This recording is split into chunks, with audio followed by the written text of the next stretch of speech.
want you to go on a trip with me. And that trip is going to be a trip back in time. So a time before you were all born, it looks like to me, a time when there were no fax machines, no email, no cell phones, no cable networks, only 3 broadcast networks, and a very barren landscape. So if you can just imagine that, it's hard, having grown up with all this technology, it's kind of hard perhaps to imagine the barren landscape.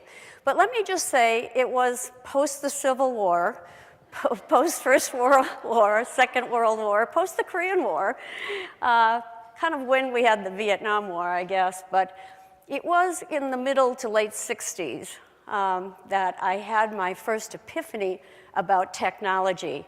And I want to tell you that story because I think there's a lesson in it. And that is, I was a college student back then, and I worked my way through school. I really didn't get a chance to travel very much, except between my junior and senior year in college, I decided I'm going to go off to a backpacking trip through Europe. You know, then it was $5 a day, hard to believe, but it actually was if you were willing to stay in a hostel or something like that. So it really was just a fun trip. And there I was in London at the beginning of my trip. I'm also a very curious person, so curiosity I think is a good thing to have, especially for entrepreneurs. But I'm walking through the streets of London, going to meet a friend later on, and I saw this sign for a lecture on satellites. Now, when I was a kid, I was really, really fascinated by Sputnik, which really started the race to outer space. And the Russians launched Sputnik in the middle, well, 1957. So I thought, oh, wow, that was kind of exciting when I was a kid. And then we had President Kennedy. And President Kennedy challenged us to put a man on the moon in the early 60s. So here we are later in that decade, and I saw this sign about satellites, and I'm thinking, wow, this is really fascinating, I think. Let's go in and hear what he has to say. So I walk into this lecture room, I sit down, and I'm listening to this gentleman talk about geosynchronous orbiting satellites. I think, I'm sure you think that's really sexy, right? Yeah, but I did. I thought, wow, that's really fascinating, because what is it about those satellites that's fascinating? First of all, they had just been launched. They were at 22,300 miles above Earth, and it only took 3 of them to communicate all the way around the globe. Now, in those days, we had the Berlin Wall and the Great Wall of China. We no longer have a Berlin Wall, and the Great Wall of China doesn't keep people out. It's a tourist attraction to bring people in. So times have vastly changed. But back then, we had another war. It was called the Cold War. And we didn't know that much about people that lived in different parts of the globe. Certainly, behind those walls, we had very little communication. And I thought to myself, wow, these satellites are going to be so powerful. I just kept thinking about them when I was listening to this lecture about how they could change communications, how they could open up communications around the globe, how we could have communication to and from people from different parts of the globe with different political backgrounds and political systems. And I thought, this is really too powerful to let go. Now, who was that person? He was Arthur C. Clarke, the great science fiction writer, but also a scientist who wrote about geosynchronous orbiting satellites coming out of the Second World War. And it took 20 years for those satellites to get launched. And that was really an epiphany. And I think that the lesson in it is really just be open. Just be open to learn new things, hear what other people have to say.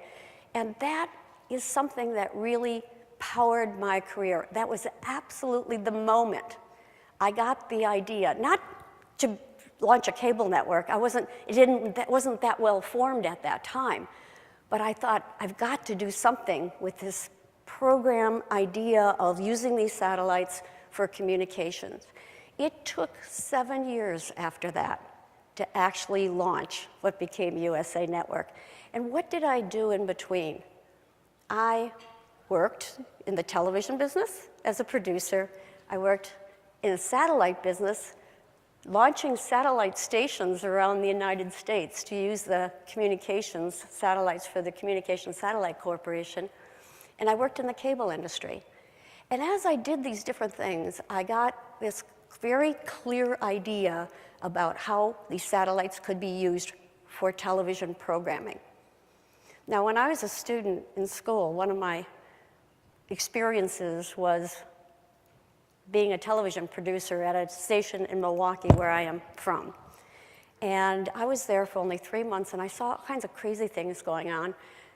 And people thought that I had actually reached the pinnacle of my career when I was 20 years old doing this television production as a student.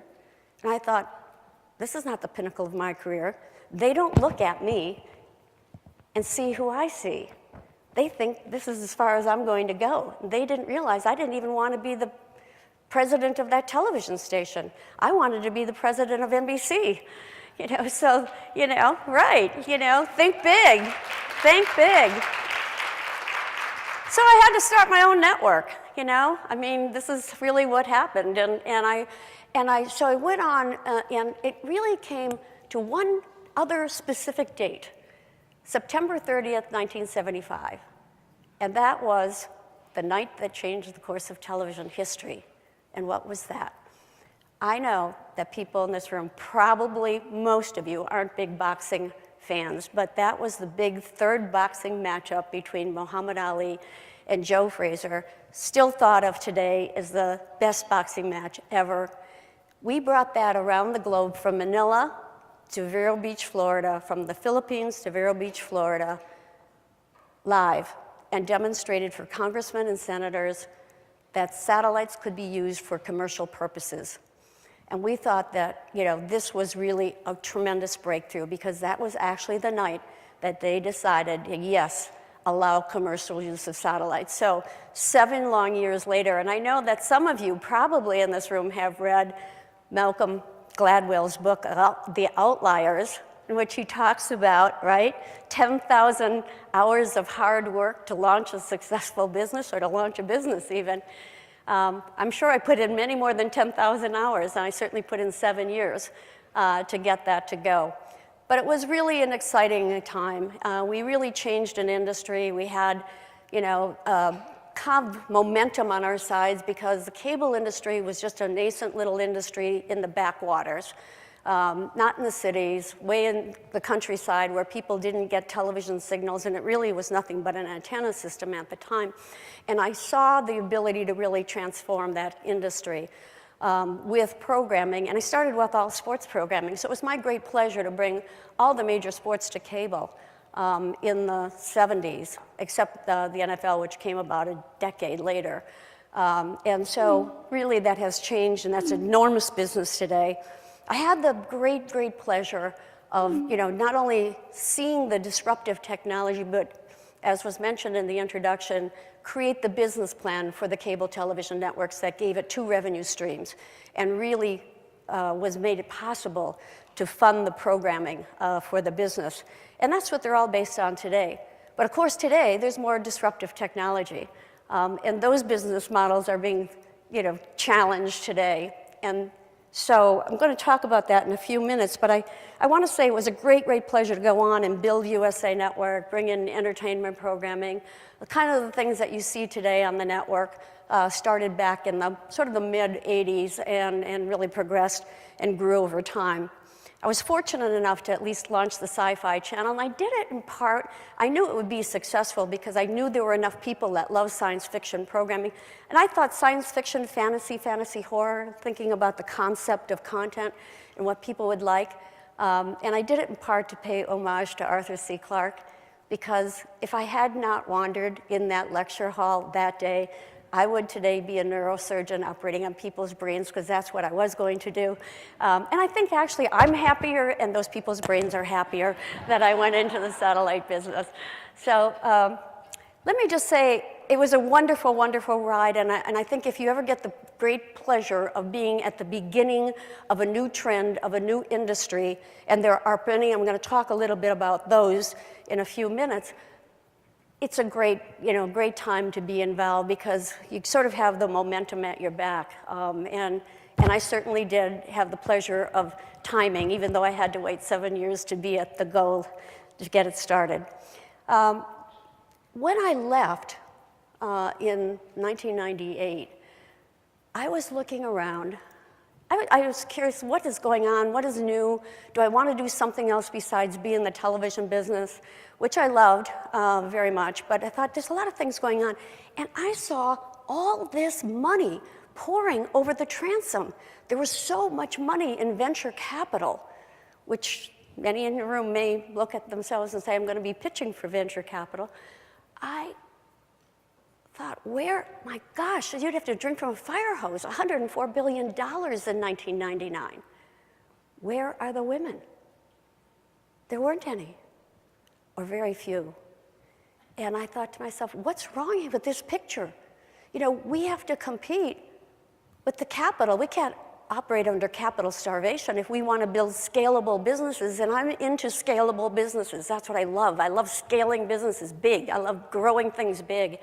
I thought, women can't compete in technology and science without having competitive access. So I took a look at that, and President Clinton at the time had asked me to chair the National Women's Business Council, which didn't really interest me that much at the time because it was really it was a presidential appointment, but really to report on the progress of women-owned businesses and procurement with the federal government. And I thought, well, that really wasn't my thing. I really wanted to be growing big businesses. So I looked around and I said to him, if I could use this platform to really get women into private capital, that would be worth doing. So he said, fine, as long as you report, that'll be great. And so I did.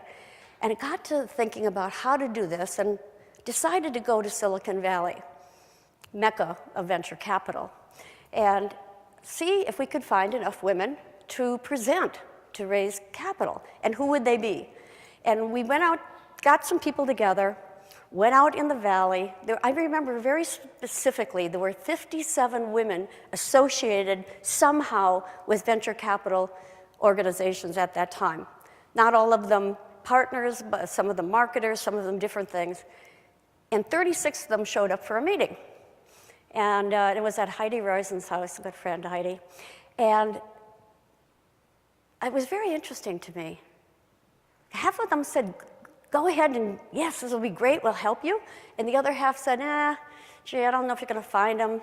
You might ruin our careers. They may not be good enough. And I thought to myself, oh my gosh. Well, I had nothing to lose. I felt, we got to try. We're going to see what happens. So we called for applications. And a week before they were due, we only had 50, and we were hoping for 100. We thought if we got 100 applications, we could have 10 companies that would be really good to present, that we could train to present.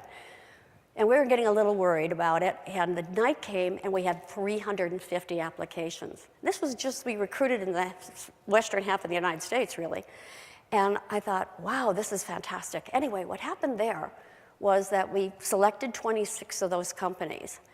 And we went through boot camp, we had training, we put coaches together with them.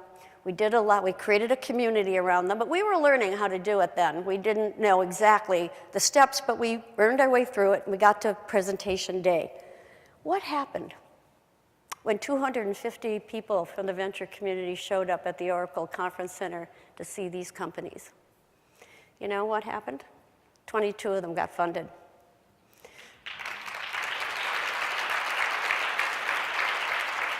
Two of them merged their companies.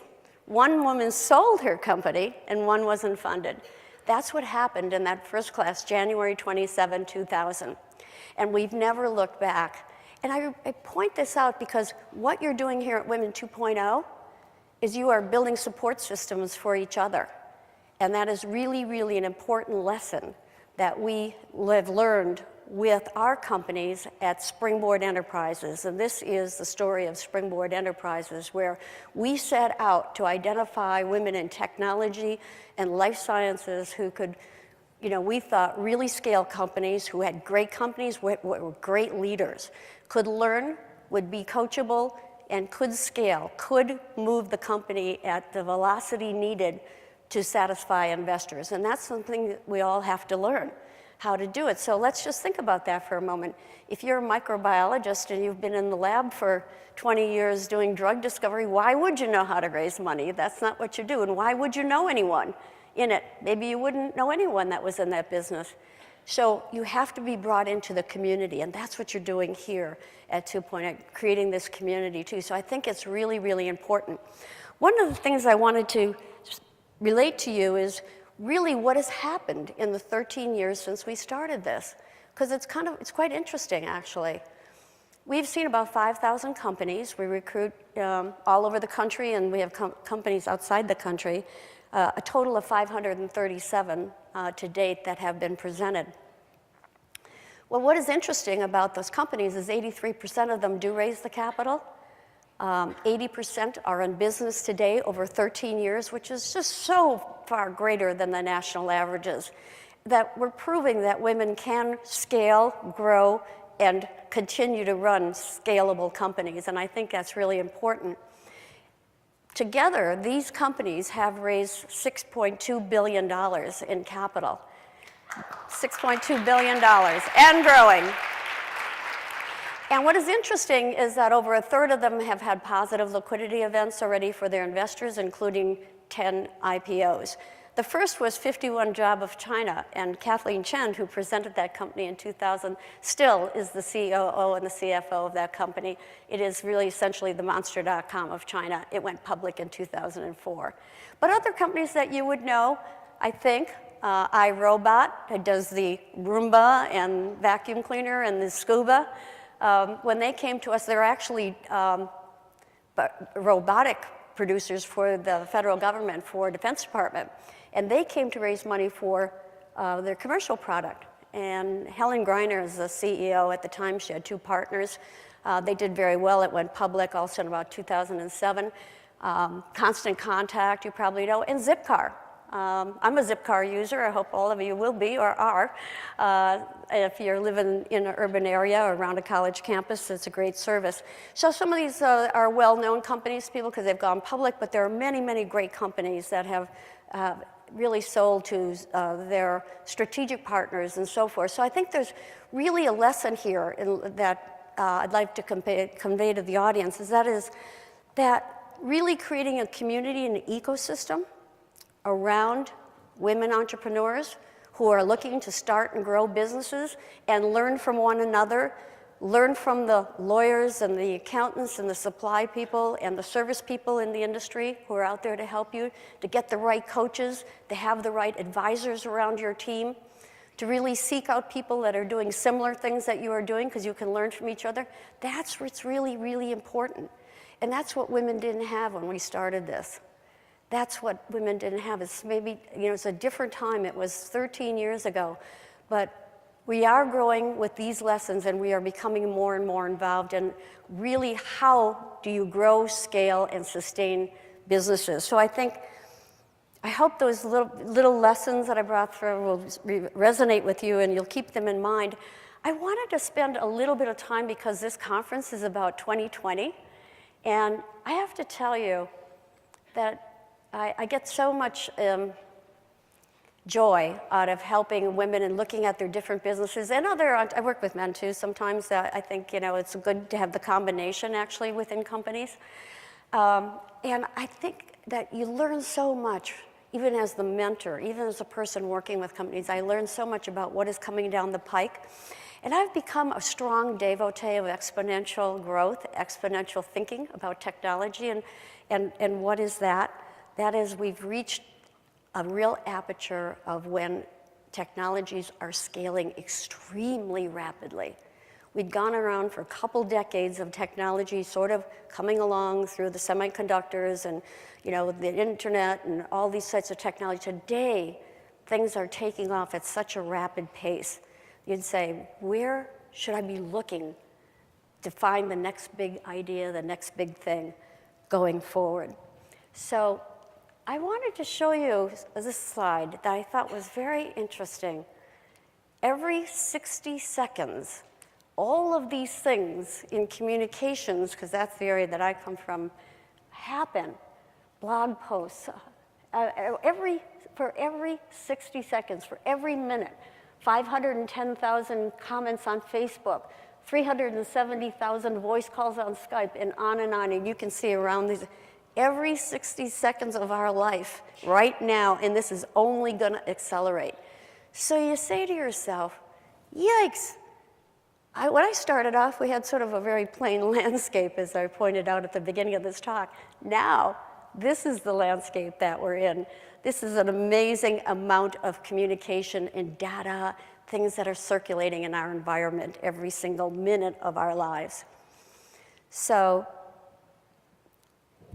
I think GoPro is something that people here know about, these wonderful cameras that you can wear in all kinds of activities. These are people that are gathering as skydivers. It was on 60 Minutes this last week. Perhaps you saw the piece, but they were wearing their own GoPro cameras, and you can see the convergence, amazing convergence of, a huge crowd of people in space that have skydived out of their planes. But the important thing is that in video, right now at this time, 57% of the internet traffic is video. And we use it in every place on news reports and our television series, and we carry them around on our mobile tablets and our mobile devices, and we watch them whenever we want to, wherever we want to. We carry them around on our mobile phones, on our smartphones. Video is taking up so much of the space of the internet, and by 2017, this will be 90% of all the traffic on the internet, whether that's landline or mobile. That is an amazing escalation in a short period of time. I bring up this book, Abundance, by Peter Diamandis, because some of you may know who Peter is. But he is the founder of Singularity and X Prize, where competition creates products to solve future problems. And he really is an expert in that area, and he talks about the exponential growth of all technology. Since the people here are in the tech space, I think it's a good read to open up our minds for how fast the acceleration is going to be in technology. And I just recommend it because I think it's really one of the guiding books of thinking of the future. I'm just going to share with you a couple things that I find fascinating that we're going to experience now and between now and 2020. I think 3D printing is really going to change the manufacturing of products and other things that are important for life-saving devices. You're going to, I think, see maybe a fashion show with some things that are 3D printed. These are obviously shoes. They look a little high-heeled for me, and I don't know what those things would do to your ankles, but there's somebody's vision. And well, I have to tell you, I first learned about 3D printing from Ping Fu, who is a Springboard presenter, and she was the CEO of Geomagic. Geomagic was one of the first 3D printing companies out there. She ran it for many years. Fabulous story. I recommend it to everyone. She wrote a book called Bend, Not Break. If you think it's hard for you to start something in a business, just read this woman's book about her life coming out of China during the Cultural Revolution. It's a fabulous read. Well, here's a little fashion. I hear there's a little fashion show coming up here. Maybe you'll see something like this in 3D printing. A lot of manufacturers use it. People in fashion tech use it today. This is what I find most fascinating, the 3D printing of human organs and human parts. I'm particularly, interested in the parts. My husband's had 4 of them replaced, 2 hips, a knee, and a shoulder. I hope that's all. But I'm thinking if it comes around to my turn to have something replaced, I hope I can get one made to order bespoke part that I can have made, and I hope that will, and I think we all, before 2020, will be able to have that. So if you have to have a knee replaced, you can get an exact replica. I think that is to me, one of the most exciting things that is happening in technology. So wearable technology, well, this is a prototype of what maybe the iPhone watch will be. Some fashion. Music played by momentum, by people moving and produces music. Here are some other images that you will see in wearable technology. One is a hand that can work for someone who's paralyzed. This is a tattoo that actually can read your vital signs. These are different things. This is a collar that actually helps speech impediment for people that have had strokes and things, and it actually improves their speech so you can understand what they are saying. There are fabulous, fabulous ideas out there, and every single day I get to wake up and think about these sorts of things and what this really can help and lead to a better lifestyle for people. This is a phone that's actually imprinted in your hand. It's in the movies today, but I always felt that a lot of things you saw in science fiction movies would come true.